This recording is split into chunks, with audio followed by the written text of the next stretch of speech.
What is up, guys? My name is Elliot Duran and I'd like to welcome you to the very first video in our Getting Started series. In this series, we're going to be guiding you through the fundamental basics of approaching the marching bass drum. And today we're going to be talking about what is essentially the very first step in our bass drumming journey, which is just getting some mallets into the hands and getting ready to play for the first time. Now, before we get into the proper way to hold a bass mallet, I'd like to very quickly review the technique necessary to hold a traditional drumstick for anyone who has never played a percussion instrument or for anyone who just wants a quick refresher on the topic. Let's start by laying an open palm out in front of you. Place the butt end of the side of the stick on the meaty part of your hand with the stick hanging maybe 1 or 2 inches off of it, and then connect the bead side of the stick to the notch under the first knuckle from your palm on your index finger. From here, close your 4 fingers around the stick firmly enough that the stick is not flying out of your hand while playing, but relaxed enough that anyone could come and just pull it out of your hand with little effort while you're not playing. Next, place your thumb flat against the stick and then tuck it all the way down so that the gap between the thumb and the palm is eliminated. Keep the angle on the thumb knuckle nice and flat, as this keeps more of the thumb pad in contact with the stick, which is essential if you want to have a lot of control over your stick. What we have done at this point is create what is called a fulcrum, which is defined as a point about which something pivots, which in this case is our drumstick. Your fulcrum is created at the point where the stick touches the pad of your thumb and your index finger. As you can see, when we wiggle the stick around here, this is the point that the stick pivots around. And that's it. We have very quickly gone over everything you need to hold a drumstick, so now let's go and apply this knowledge to holding a bass drum mallet. It is important to note that the way that you hold a bass mallet is entirely dependent on the playing style that you use. The 2 most popular styles are known as wrist rotation and wrist break. The difference between these 2 will be outlined in a future video, but for now we're going to teach you the proper technique for holding a mallet for either one of these playing styles. Let's start with developing technique for people who play with the wrist rotation. What we've learned so far about holding a traditional stick is very applicable to holding a bass mallet in this playing style. You will hold a mallet with the same index finger to thumb fulcrum with the fingers cradled around the mallet.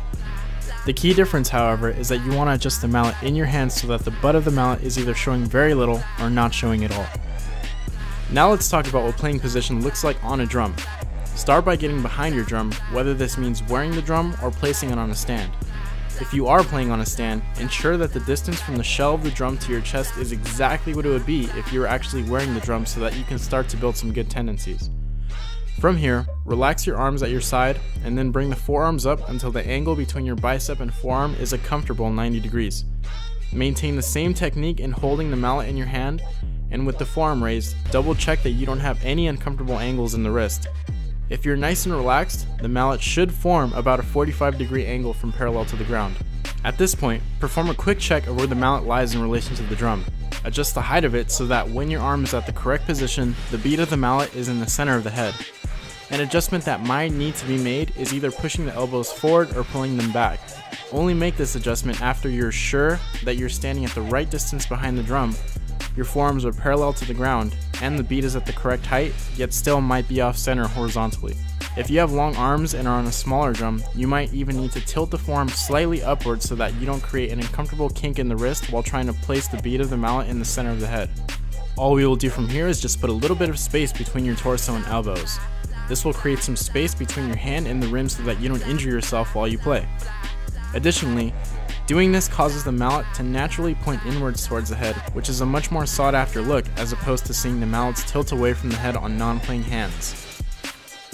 And that's it for setting up the technique for wrist turn. Let's now move on to wrist break. Let's start by placing the mallet in the hand. Again, place the butt end of the mallet on the meaty part of your hand so that the butt is completely concealed. This time, instead of placing the top half of the mallet on the first notch under the index finger, place it under the first notch of the middle finger instead. Just like before, close the fingers up to create a relaxed but firm cradle for the mallet, and proceed to place the thumb on the mallet and tuck it all the way down. The index finger will make contact with the mallet at the notch nearest to your fingernail. You may have noticed that holding the mallet in this fashion has now transferred the fulcrum from the index finger to the middle finger, and we'll explain why this has happened in a future video. But for now, let's wrap this one up with applying this to playing position on a drum. The entire process of setting up playing position for the wrist turn playing style all applies here as well. Stand behind your drum at the correct spacing from the shell. bring the forearm up so that it is parallel to the ground and makes about a 90-degree angle with the bicep, and remember to keep the wrist nice and relaxed without creating any uncomfortable angles.